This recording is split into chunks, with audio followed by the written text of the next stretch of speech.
Hey, it's 7 Grains of Salt, 70 Nations Conference. A lot happened, little was found, but what I have found I will share with you now.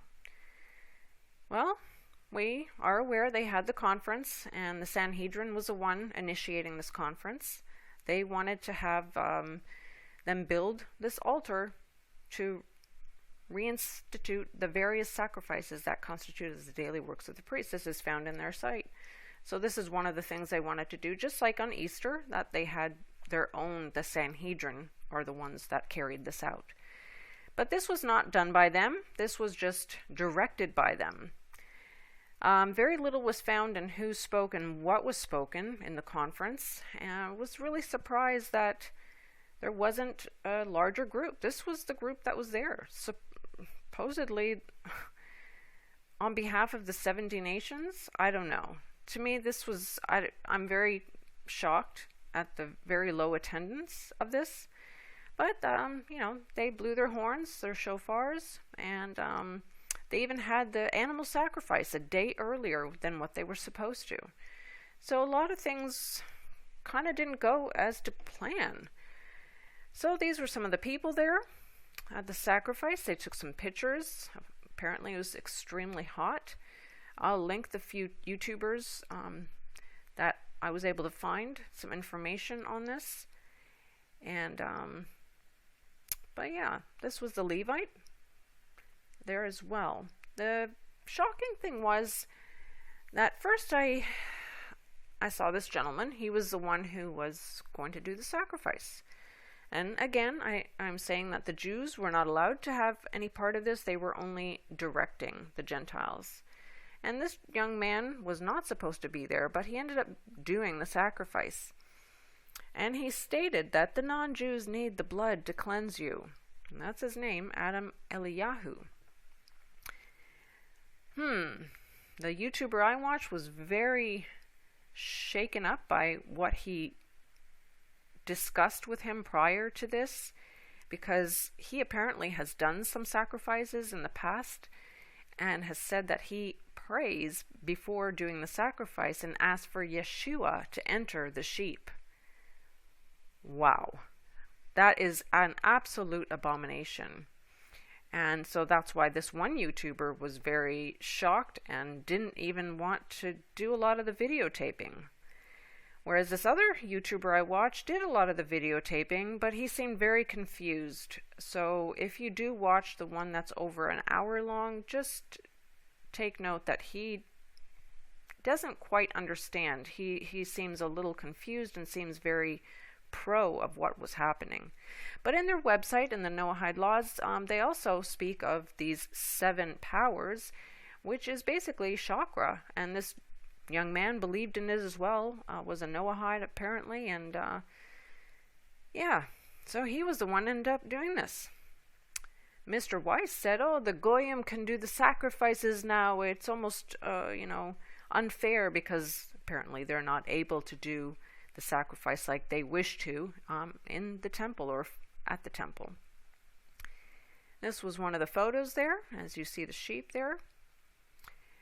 So one of the YouTubers, the words that he said, he's like saying everyone thinks that when the Messiah comes that it'll be a huge, you know, ordeal and everyone will come running, but that's not really how it's going to be. The Messiah is going to come, but it's going to be a still voice, and only the people that are waiting to listen will hear it and come running.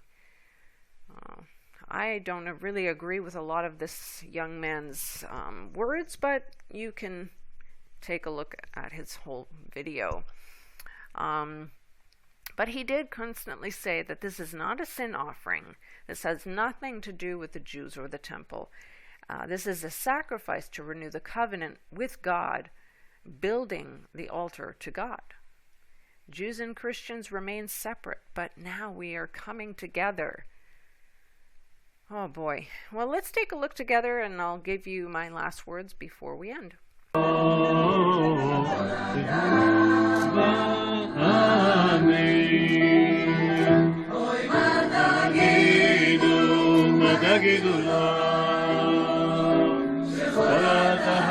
Us the deep legitimacy to make a sacrifice by Goy. We didn't know the law.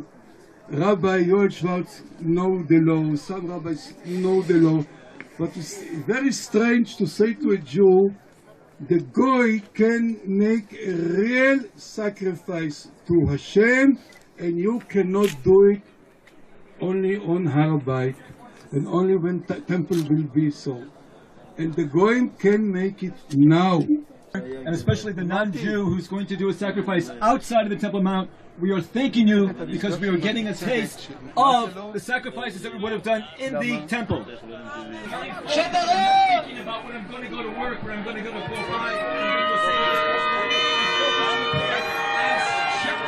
I'd like to think that by watching this, you're bringing the blessings of the covenant down to your nation.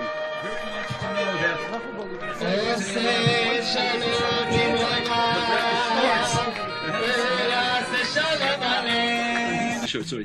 V'yarach Hashem. God smelled. It's a reach hanikoach. There was a beautiful smell which God smelled. Now we got to know that the sense of smell goes all the way back to Gan Eden, because when Eve ate from the tree of knowledge of good and evil, so she saw the tree, she touched the tree, right? But she didn't smell the tree. She listened to the snake. She used all of her senses except for the sense of smell. The sense of smell goes all the way back to Gan Eden. It is not impure. The sense of smell is still pure. That's why Motzi Shabbat, we smell things because we return our soul. We have a little bit of a down after Shabbos. So God smelled the beautiful fragrance, right? And the fragrance really is the beautiful intention of Noach. God will be the beautiful intention of Malkeh, his intention. God smells. The sense of smell is God. Someone can give you a present, but what does it smell like? What are the intentions? God smelled his intentions and smelled. Bring your children home, my God. Bring your children home. Come home.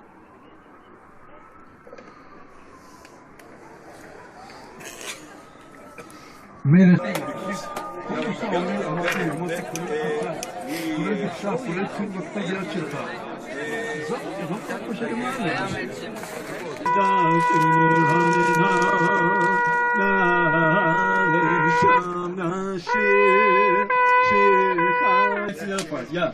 Kumbaya, my Lord. Kumbaya. Kumbaya, my Lord. Kumbaya. Kumbaya, my Lord. Kumbaya. Well, as you can see, the videotaping was very poor, so that's why I kept them very short clips. So is Israel the nation of priests to the world? Well, this is what they believe, and this is what they are preaching out there. Many Jews and Christians do not agree with what just happened. As myself, I do not agree. But this is something of their beliefs. This is from their Talmud. These are their books. This is crazy, honestly, when you start to think about how much prophecy we are seeing taking place right now. And if you do not understand what is going on, you really need to ask and read. Whether this was a covenant with many, whether it was what Pompeo did or what had just occurred on Thursday or Friday, it is shocking to say the least. In the Bible it says in Hebrews, "This is a covenant that I will make with them. After those days, says the Lord, I will imprint my laws upon their heart and on their mind, and I will inscribe them into their heart," producing an inward change. It is not what they have just showed us. This is just absolute crazy. We don't need to go back under the law, and that's what they are trying to do. This is what Noahide law is. Is Israel trying to repair the world? Maybe in their own eyes and in their own ways, but understand what time we're living in. This is crazy. So many things are happening. I mean, we have places that are confessing, seminaries that are confessing to plants. This just occurred as well. We've had idol worship you know, it has been and is going on as of right now. We have these bulls and things that are all around the world. But then with the Noahide law, they're going to make it that Jesus is the idol. And then we have the Pope trying to create the one world religion. All in the same week, this is all going on. He's invited politicians and religious leaders, and he's trying to have a global pact of new humanism, a higher committee of human fraternity. This is crazy. They are trying to build this in Saudi Arabia, where the three religions can coexist, and acceptance among different beliefs and nationalities and cultures, but be amongst, you know, each other. Well, when I hear fraternity, this is what I think of. I don't know about you, but I think of their little cliques and the Freemason. This is the New World Order. They're trying to bring on the New World Order. This is what I'm seeing. And if you don't understand what the Noahide laws are, please watch my video on that. And there are many others who have made videos on this. But don't follow blindly the rabbis or anyone else. Study, research. And my suggestion is to follow Jesus. He is the only truth and life. He is the only one who can give you life and forgiveness and peace. Oh, this was crazy. I hope this helped give some light of what happened just now, but God bless, and let's keep staying vigilant. Whew. Until next time.